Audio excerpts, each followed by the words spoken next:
नमस्कार दोस्तों।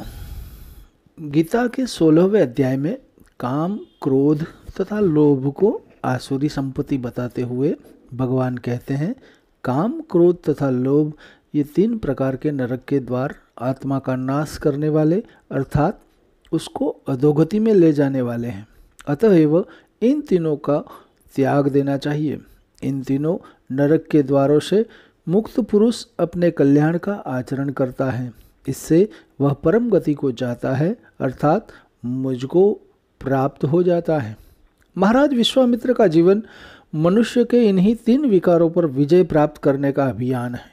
जिन्होंने कठोर तपस्या के द्वारा इंद्रिय संयम कर ब्रह्म का साक्षात कर लिया, वे भोगों से संपन्न विलासितापूर्ण क्षत्रिय जीवन से विरक्त हो ज्ञानी मुनियों के श्रेष्ठ मार्ग पर आ गए, जहाँ इन विकारों से जूझते हुए अनंत ब्रह्मर्षि का परम पद प्राप्त कर लिया। महाभारत के अनुशासन पर्व में युधिष्ठिर भीष्म से पूछते हैं, पितामह, यदि तीनों वर्णों के मनुष्यों के लिए ब्राह्मणत्व प्राप्त करना कठिन है तो महात्मा विश्वामित्र क्षत्रिय होकर भी ब्राह्मण कैसे हो गए?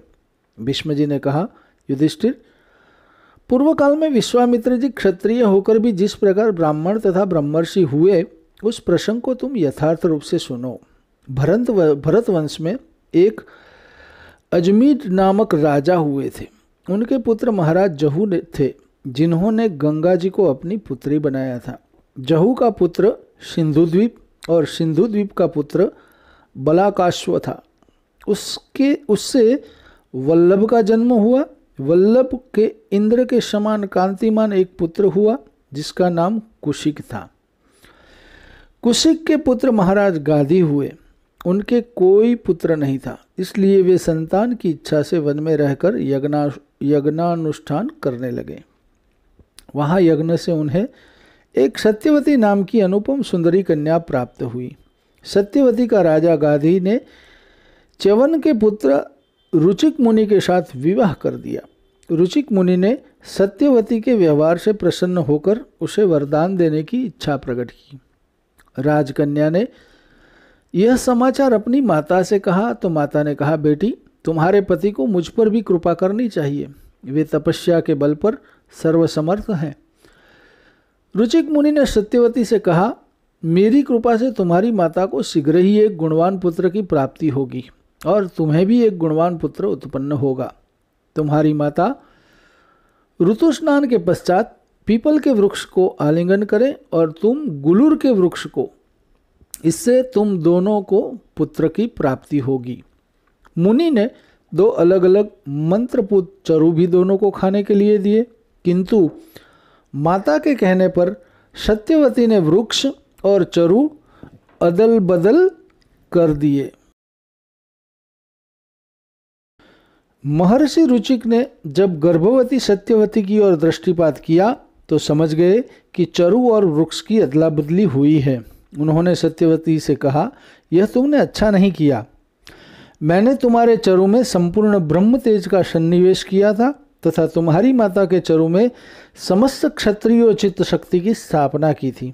अब तुम तो कठोर कर्म वाले क्षत्रियों को जन्म दोगी और तुम्हारी माता उत्तम ब्राह्मण को जन्म देगी। सत्यवती ने शोक से संतप्त होकर पति के चरणों में विनती की कि हे ब्रह्मर्षि, मुझ पर कृपा करे, मेरा पुत्र क्षत्रिय न हो। मेरे पुत्र का पुत्र भले ही कठोर कर्म करने वाला हो जाए, परंतु मेरा पुत्र ऐसा न हो। महर्षि ने अच्छा ऐसा ही हो कहकर अपनी पत्नी को सांत्वना दी। समय पर सत्यवती ने जमदग्नि नामक उत्तम पुत्र को उत्पन्न किया, जिनके पुत्र कठोर कर्म वाले भगवान परशुराम हुए तथा उनकी माता राजा गाधी की पत्नी ने महातपस्वी विश्वामित्र को जन्म दिया, जिन्होंने क्षत्रिय होकर भी ब्रह्मर्षि का पद प्राप्त किया। महाराज कुशिक के वंशज होने के कारण विश्वामित्री जी को कौशिक भी कहा जाता है।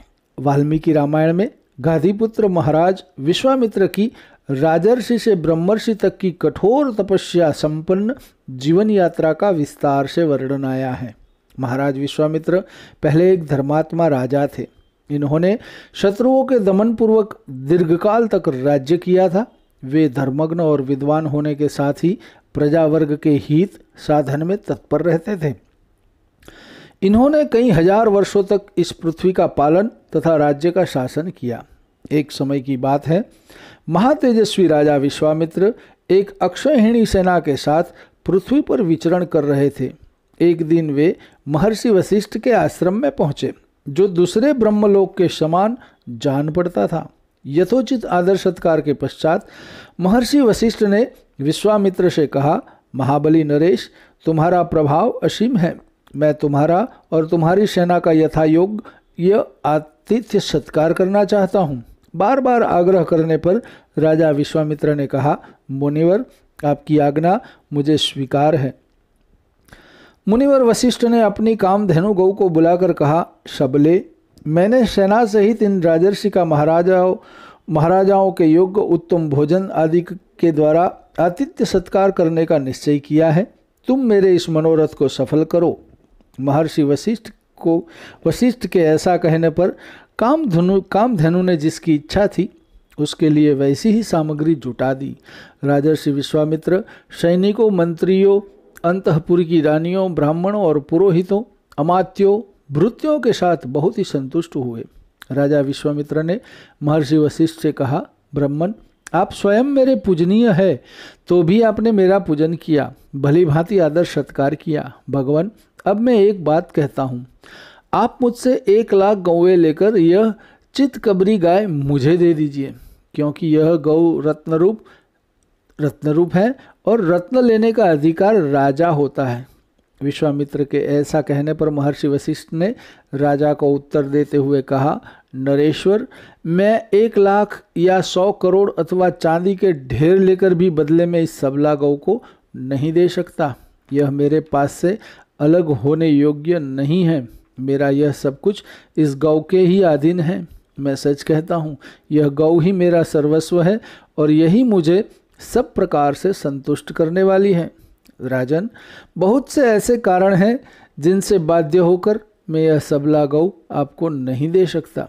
विश्वामित्र ने अनेक प्रलोभन दिए, किंतु मुनि वशिष्ठ ने अपना निश्चय सुनाया कि मैं इस कामधेनु को कदापि नहीं दूंगा। तब राजा विश्वामित्र की आज्ञा से उनके सैनिक उस धेनु को बलपूर्वक घसीटने लगे।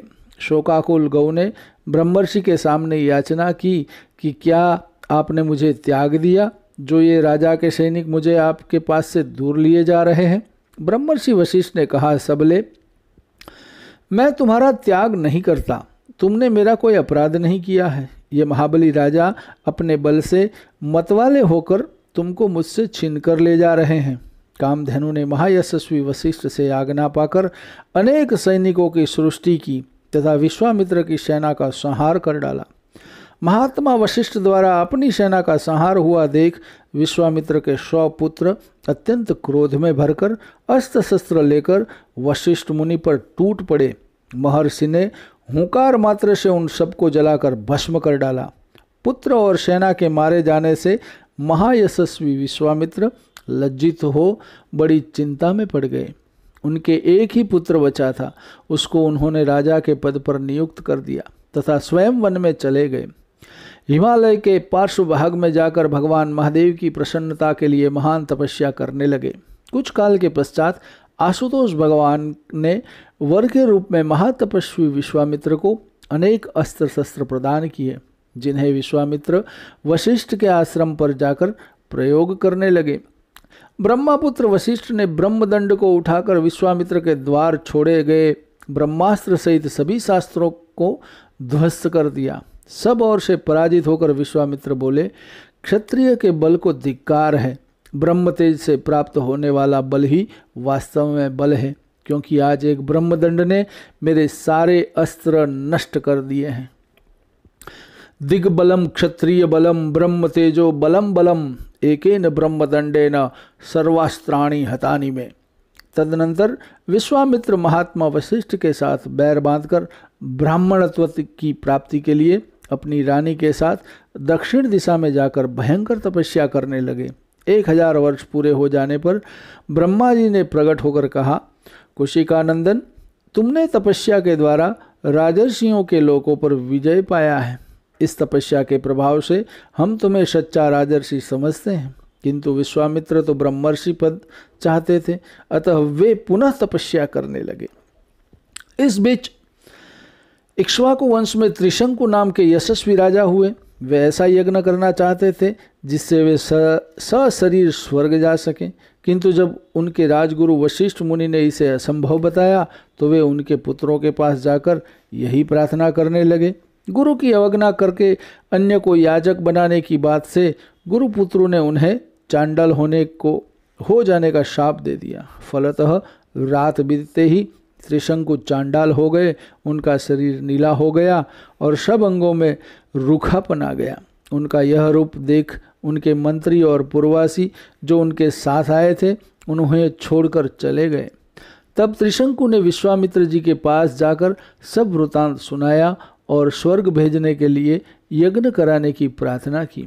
अपने प्रतिद्वंदी वशिष्ठ द्वारा यज्ञ की अस्वीकारता को सुनकर वे अपना वर्चस्व प्रदर्शित करने की भावना से यज्ञ कराने को तैयार हो गए।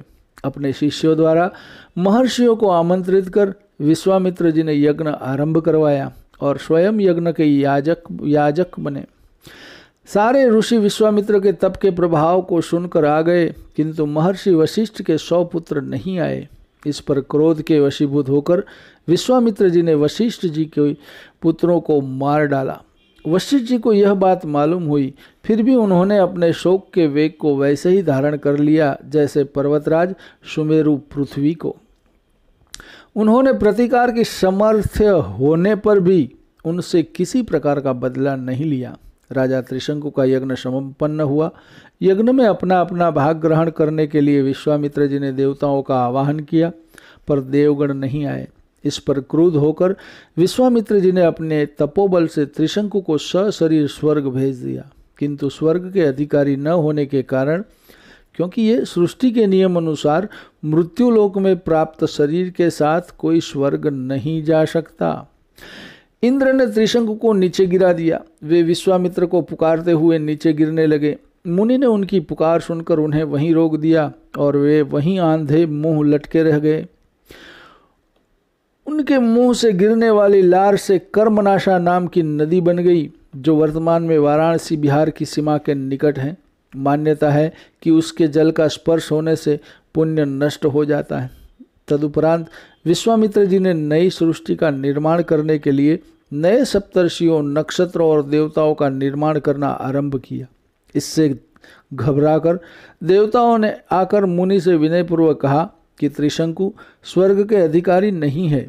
मुनि ने कहा कि मैं उन्हें सशरीर स्वर्ग में भेजने की प्रतिज्ञा कर चुका हूँ, अतः आप मेरे द्वारा सृजित नक्षत्रों को सदा बना रहने का अनुमोदन करें। देवताओं ने तथास्तु कहकर कहा कि आपके द्वारा सृजित नक्षत्र आकाश में सदैव प्रकाशित होंगे। उनके ही बीच में त्रिशंकु भी प्रकाशमान रहेंगे। इनकी स्थिति देवगणों के समान होगी और ये सभी नक्षत्र इनका अनुसरण करेंगे। तदनंतर देवता मुनि विश्वामित्र की स्तुति कर विदा हो गए। महातेजस्वी विश्वामित्र अब पश्चिम दिशा में ब्रह्मा जी द्वारा निर्मित पुष्कर में चले गए और वहां उग्र एवं दुर्जय तपस्या करने लगे। पुष्कर तीर्थ में 1000 वर्षों तक तीव्र तपस्या करने पर संपूर्ण देवता उन्हें तपस्या का फल देने की इच्छा से ब्रह्मा जी के साथ आए। ब्रह्मा जी ने कहा, मुने, तुम्हारा कल्याण हो। अब तुम अपने द्वारा उपार्जित शुभ कर्मों के प्रभाव से ऋषि हो गए हो। ऐसा कहकर ब्रह्मा जी पुनः स्वर्ग को चले गए। मुनि विश्वामित्र भी पुनः बड़ी भारी तपस्या में लग गए। इसके पश्चात बहुत समय बीतने पर इंद्र द्वारा भेजी गई परम सुंदरी अप्सरा मेनका पुष्कर में आई और विश्वामित्र मुनि को मोहित करने लगी। विश्वामित्र जी काम के अधीन हो गए। उनकी तपस्या में विघ्न आ गया। मेनका ने विश्वामित्र जी के साथ उस आश्रम में 10 वर्ष बिताए।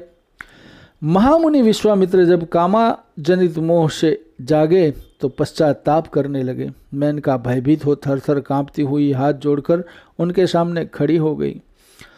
उसकी ओर देखकर विश्वामित्र जी ने मधुर वचनों द्वारा उसे विदा कर दिया और स्वयं उत्तर में स्थित हिमालय की ओर चले गए। वहां उन महायशस्वी मुनि ने निश्चयात्मक बुद्धि का आश्रय लेकर कामदेव को जीतने के लिए कौशिकी तट पर जाकर दुर्जय तपस्या की। 1000 वर्षों तक तपस्या करने के पश्चात प्रसन्न होकर ब्रह्मा जी ने उन्हें पुनः दर्शन दिए और उन्हें महर्षि की पदवी प्रदान की और कहा, महर्षि तुम्हारा स्वागत है। वत्स कौशिक, मैं तुम्हारी उग्र तपस्या से बहुत संतुष्ट हूँ और तुम्हें महत्ता एवं ऋषियों में श्रेष्ठता प्रदान करता हूँ। तपोधन विश्वामित्र जी ने हाथ जोड़कर प्रणाम करके कहा, भगवान यदि अपने द्वारा उपार्जित शुभ कर्मों के फल से मुझे आप ब्रह्मर्षि का अनुपम पद प्रदान कर सके तो मैं अपने को जितेंद्रिय समझूंगा। ब्रह्मा जी ने कहा, मुनि श्रेष्ठ, अभी तुम जितेंद्रिय नहीं हुए हो, इसके लिए प्रयत्न करो। विश्वामित्र पुनः घोर तपस्या में लग गए। वे दोनों भुजाएं ऊपर उठाए बिना किसी आधार से खड़े होकर वायु पीकर रहते हुए तप में संलग्न हो गए। गर्मी के दिनों में पंचाग्नि का सेवन करते, वर्षा काल में खुले आकाश के नीचे रहते और जाड़े के समय रात दिन पानी में खड़े रहते थे। इस प्रकार उन्होंने 1000 वर्ष तक घोर तपस्या की। उन्हें तपस्या करते देख देवताओं और इंद्र के मन में बड़ा भारी संताप हुआ। इंद्र ने रंभा अप्सरा को बुलाकर विश्वामित्र मुनि को मोहित करने के लिए कहा। रंभा ने कहा, सुरपते, महामुनि विश्वामित्र बड़े भयंकर हैं। देव, इसमें संदेह नहीं कि ये मुझ पर भयानक क्रोध का प्रयोग करेंगे। इंद्र ने कहा, डरो मत, मैं भी कामदेव के साथ तेरे पास रहूंगा। सुंदरी अप्सरा ने परम उत्तम रूप बनाकर विश्वामित्र को लुभाना आरंभ किया। मुनि को देवराज का कुचक्र समझ में आ गया। उन्होंने क्रोध में भरकर रंभा को श्राप देते हुए कहा, दुर्भगे रंभे, मैं काम और क्रोध पर विजय पाना चाहता हूँ और तू आकर मुझे लुभाती है। अतः इस अपराध के कारण तू 10,000 वर्षों तक पत्थर की प्रतिमा बनकर खड़ी रहेगी। साप का समय पूरा हो जाने के बाद एक महान तेजस्वी और तपोबल संपन्न ब्राह्मण ब्रह्मा जी के पुत्र वशिष्ठ मेरे क्रोध से कलुषित तेरा उद्धार करेंगे। मुनि के उस महासाप से रंभा तत्काल पत्थर की प्रतिमा बन गई। महर्षि का वह शापयुक्त वचन सुनकर कंदर्प और इंद्र वहां से खिसक गए। क्रोध से मुनि की तपस्या का क्षय हो गया और इंद्रियां भी काबू में न रह सकी। यह विचार कर महातेजस्वी मुनि अशांत हो गए। उन्होंने निश्चय किया, अब से न तो क्रोध करूंगा और न किसी भी अवस्था में मुंह से कुछ बोलूंगा अथवा 100 वर्षों तक मैं श्वास भी नहीं लूंगा। इंद्रियों को जीतकर इस शरीर को सुखा डालूंगा। जब तक अपनी तपस्या से उपार्जित ब्राह्मणत्व मुझे प्राप्त नहीं होगा तब तक चाहे अनंत वर्ष बीत जाए मैं बिना खाए पिए खड़ा रहूंगा और सांस तक न लूंगा। ऐसा निश्चय करके मुनिवर ने पुनः 1000 वर्षों तक तपस्या की, दीक्षा ग्रहण की और पूर्व दिशा की ओर अत्यंत कठोर तपस्या करने चले गए। 1000 वर्षों के तप के पूर्ण होने पर वे महान व्रतधारी महर्षि व्रत समाप्त करके अन्न ग्रहण करने को तैयार हुए। इसी समय इंद्र ने ब्राह्मण वेश में आकर उनसे तैयार अन्न की याचना की। तब उन्होंने वह सारा तैयार किया हुआ भोजन उस ब्राह्मण को दे दिया। महातपस्वी भगवान विश्वामित्र बिना खाए पिए ही रह गए। फिर भी उन्होंने उस ब्राह्मण से कुछ कहा नहीं, अपने मौन व्रत का यथार्थ रूप से पालन किया। इसके बाद उन्होंने पुनः पहले की भांति श्वास उच्छ्वास से रहित मौन व्रत का अनुष्ठान पूरे 1000 वर्षों तक किया। उनकी तपस्या से तीनों लोकों के प्राणी घबरा गए। सारी प्रकृति संतप्त हो उठी। प्रलय का सा वातावरण बन गया। तदनंतर ब्रह्मा आदि सब देवता महात्मा विश्वामित्र के पास जाकर मधुर वाणी से बोले, ब्रह्मर्षि तुम्हारा कल्याण हो। तुमने अपनी उग्र तपस्या से ब्राह्मणत्व प्राप्त कर लिया है। पितामह ब्रह्मा की यह बात सुनकर महामुनि विश्वामित्र ने अत्यंत प्रसन्न होकर संपूर्ण देवताओं को प्रणाम किया और कहा, देवगण, यदि मुझे ब्राह्मणत्व मिल गया और दीर्घ आयु की भी प्राप्ति हो गई हो तो ओमकार, वषटकार और चारों वेद स्वयं आकर मेरा वर्ण करें। इसके सिवाय जो क्षत्रिय वेद यानी कि धनुर्वेद आदि हैं तथा ब्रह्मवेद जो रुक आदि चारों वेद हैं के ज्ञाताओं में भी सबसे श्रेष्ठ है, वे ब्रह्मापुत्र वशिष्ठ स्वयं आकर मुझसे ऐसा कहें कि तुम ब्राह्मण हो गए। यदि ऐसा हो जाए तो मैं समझूंगा कि मेरा उत्तम मनोरथ पूर्ण हो गया। तब देवताओं ने मंत्र जाप करने वालों में श्रेष्ठ वशिष्ठ मुनि को प्रसन्न किया। इसके बाद ब्रह्मर्षि वशिष्ठ ने एवमस्तु कहकर विश्वामित्र का ब्रह्मर्षि होना स्वीकार कर लिया और उनके साथ मित्रता स्थापित कर ली। इस प्रकार ब्राह्मणत्व प्राप्त करके धर्मात्मा विश्वामित्र जी ने ब्रह्मर्षि वशिष्ठ का पूजन किया। इस संबंध में ऐसा भी एक दृष्टांत आता है कि एक दिन रात्रि में छिपकर विश्वामित्र जब वशिष्ठ जी को मारने आए तब उन्होंने सुना कि एकांत में वशिष्ठ अपनी पत्नी से कह रहे हैं, इस सुंदर चांदनी रात में तप करके भगवान को संतुष्ट करने का प्रयत्न तो विश्वामित्र जैसा बड़भागी ही करते हैं। शत्रु की एकांत में भी प्रशंसा करने वाले महापुरुष से द्वेष करने के लिए विश्वामित्र को बड़ा पश्चाताप हुआ। वे शस्त्र फेंककर महर्षि के चरणों पर गिर पड़े। वशिष्ठ जी ने उन्हें हृदय से लगा लिया और ब्रह्मर्षि स्वीकार किया। ब्रह्मर्षि वशिष्ठ ब्रह्मा जी के मानस पुत्र हैं। उनकी पत्नी का नाम अरुंधति है। काम और क्रोध नामक दोनों शत्रु जिन्हें देवता भी नहीं जीत सके, वे वशिष्ठ जी की तपस्या से पराजित होकर उनके चरण दबाते हैं। इंद्रियों को वश में करने का कारण वे वशिष्ठ कहलाते हैं। इंद्रियों को वश में करना, मन का निग्रह करना, यही ब्रह्म तेज प्राप्त करने का अमोघ उपाय है। काम, क्रोध, लोभ, अहंकार, ईर्ष्या, मोह, मान, बड़ाई आदि शत्रुओं को पराभूत कर उन्हें सर्वथा अपने अधीन रखना तथा समस्त शक्तियों को आत्म साक्षात्कार की दिशा में लगा देना ही परब्रह्म परमेश्वर की प्राप्ति का उपाय है। जो पद वशिष्ठ मुनि ने प्राप्त किया था उसे अपने कठोर पुरुषार्थ एवं तपस्या के द्वारा महाराज विश्वामित्र ने भी प्राप्त कर दिखाया। इन्होंने गायत्री साधना द्वारा काम, क्रोध, लोभ, मोह आदि शत्रुओं को भी जीत लिया तथा तपस्या के मूर्तिमान आदर्श बन गए। यही है महाराज विश्वामित्र की राजर्षि से लेके ब्रह्मर्षि तक की ये यात्रा। उम्मीद है आपको ये बातें अच्छी लगी होगी। ऐसी ही कुछ रोचक बातें लेकर फिर से आपके सामने प्रस्तुत रहूँगा। तब तक मुझे आप आज्ञा दीजिए। नमस्कार। ओम नमः शिवाय। हरि ओम।